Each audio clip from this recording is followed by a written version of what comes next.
Hello, welcome to Scrap Time. My name's Christine, and in this video I'm going to be showing you 10 of my most recommended stocking stuffers for 2020.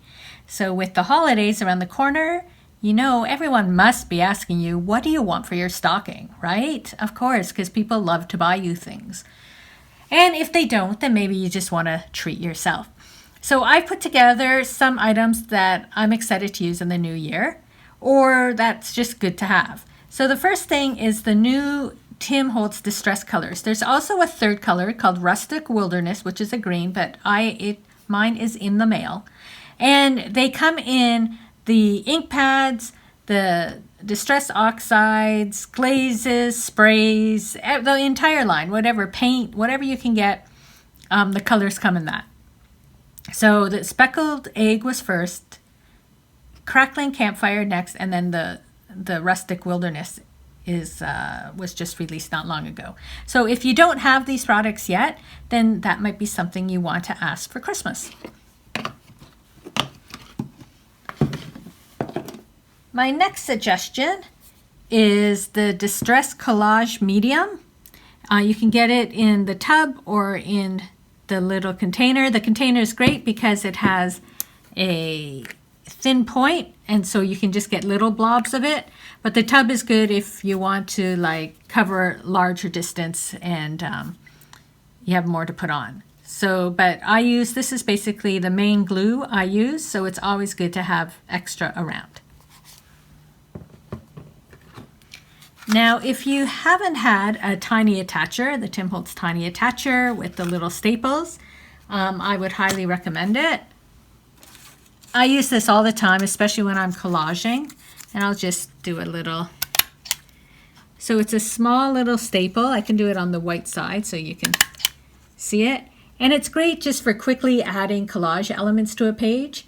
And I use this all the time now. I've had it for a while. This is actually my second one. And then I would order some staples to go with it.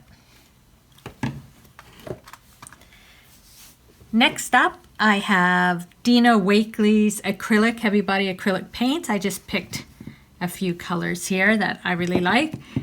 She has, I think it's a line of about 36 or so colors. And the great thing too is within a color, there'll be a light, a mid-tone, and a dark, which is really great for getting that depth you want in projects. And the other thing I like about it, the paint is really great, but it comes in this small little bottle. So if you're doing little bits, again, it has that fine tip edge. So especially when I do those landscape tags and that, I just need the tiniest bit of paint. And because they're inexpensive in these little bottles, it allows you to get a whole range of colors. So you can get a bunch to start with, even if you haven't worked a lot with acrylic paint.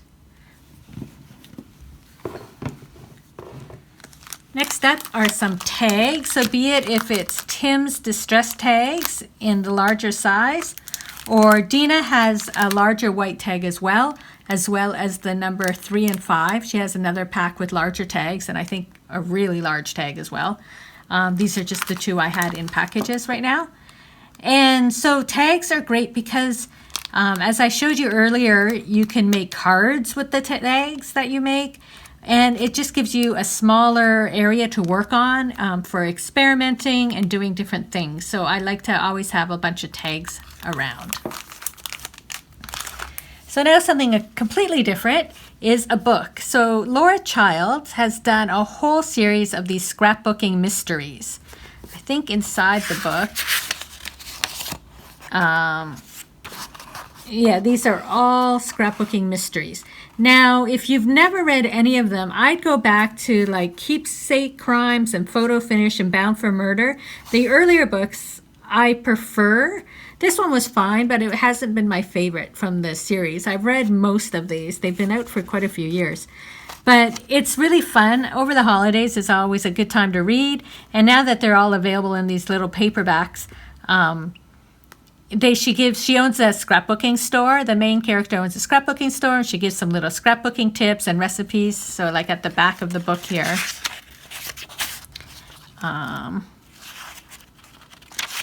she has like some recipes for different things. It takes place in New Orleans, so there's a bunch of New Orleans different recipes.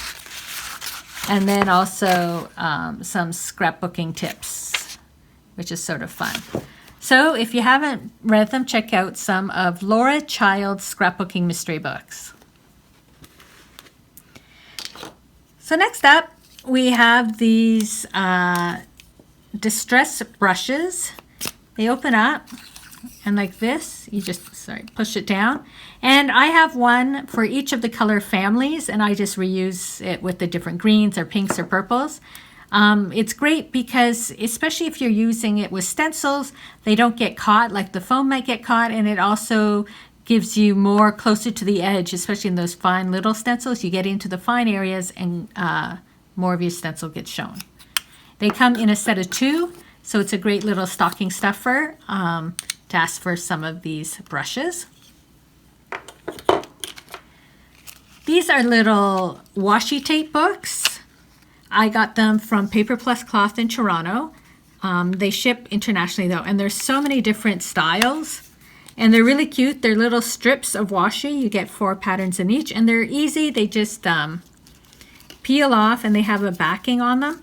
So you can take a few, and then you just peel off the backing and stick it onto your projects. And they're super cute. You can have them all lined up. So the little washi tape books. This might be another good time to get reinkers. Be it your distress reinker or archival or any ink pads that you use out there, all will come with reinkers. And I know I don't buy a lot of reinkers when I buy my ink pads, but if there's a color you use all the time or an ink pad that you use like all the time, it might be good to get the reinker to go along with it. And these are nice and small, again, perfect for the stocking. Oops. And the last thing I'm going to suggest is to refresh your favorite ink pads. So for example, you look at this as an older archival ink pad I have, and how loved it is, and it's still fine, but it's starting to get beat up a bit and that. So I since bought myself the new updated one, and a nice fresh ink pad is always great, and especially Versamark. This is my updated one, so it's pretty clean. But a lot of times I will get like other colors on this because I'm not the best at cleaning my stamp. So if I use the color on my stamp and then I go to use Versamark, you get that. So my other one was covered in like black and red and other colors. So it's always nice to get a fresh ink pad if it's an ink pad you use all the time. So there are a few of my suggestions for holiday stocking stuffers. If you have other ideas that you're asking for, feel free to leave them in the comments. I'm sure people always want to hear about some ideas for gifts. And I hope you have a happy holiday season. Thanks for watching. Be sure to give our video a thumbs up and subscribe to Scrap Time videos on YouTube. In the meantime, here are a couple other videos you might be interested in watching. See you next time. Bye-bye.